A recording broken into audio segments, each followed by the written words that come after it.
കർത്താവായ യേശുക്രിസ്തുവിൽ അനുഗ്രഹിക്കപ്പെട്ടവരെ, വിശുദ്ധ വേദപുസ്തകത്തിൽ മത്തായിയുടെ സുവിശേഷം 18-ാം അധ്യായം 21 മുതൽ 35 വരെയുള്ള തിരുവചനങ്ങൾ പഠിക്കുമ്പോൾ അവിടെ കർത്താവായ യേശുക്രിസ്തു നിർദ്ദയനായ ഒരു ദാസന്റെ ഉപമ ഇങ്ങനെ പ്രസ്താവിക്കുന്നു. ഒരു ദാസൻ തന്റെ യജമാനന്റെ കയ്യിൽ നിന്നും 10,000 താലന്ത് കടം മേടിച്ചിരുന്നു.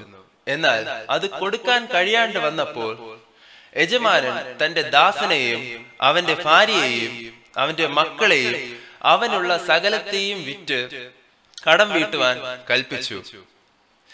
ആ ദാസൻ യജമാനന്റെ മുമ്പിൽ വീണ് വന്ദിച്ചുകൊണ്ട് പറഞ്ഞത്, യജമാനനെ എന്നോട് ക്ഷമിക്കണമേ, ഞാൻ സകലതും തന്ന് തീർത്തുകൊള്ളാം.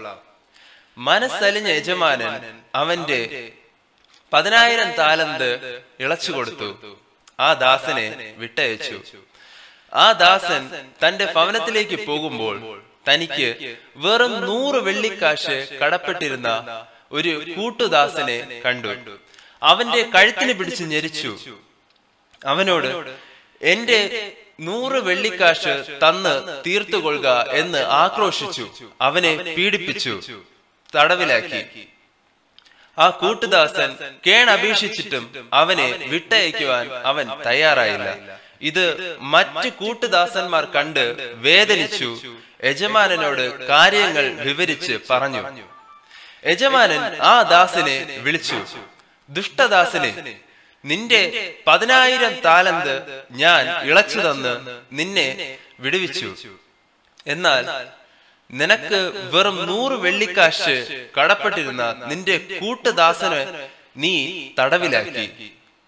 ഞാൻ നിന്നോട് ക്ഷമിച്ചതുപോലെ നീ നിന്റെ കൂട്ടുദാസനോട് ക്ഷമിക്കാഞ്ഞതിനാൽ 10,000 താലന്ത് തന്ന് തീർക്കുവോളം നീ തടവിൽ കഴിയുക എന്ന് കൽപ്പിച്ചു. അതെ, നിങ്ങൾ ഓരോരുത്തരും അവനവന്റെ സഹോദരനോട് ഹൃദയപൂർവ്വം ക്ഷമിക്കുന്നില്ല എങ്കിൽ സ്വർഗസ്ഥനായ പിതാവും നിങ്ങളോട് അങ്ങനെ തന്നെ ചെയ്യുന്നു. കർത്താവായ യേശുക്രിസ്തു തന്റെ ശിഷ്യനായ പത്രോസിനോട് ഇങ്ങനെ പറയുന്നു, നീ നിന്റെ സഹോദരനോട് 7 അല്ല 70 അല്ല 70,000 പ്രാവശ്യം ക്ഷമിക്കണം.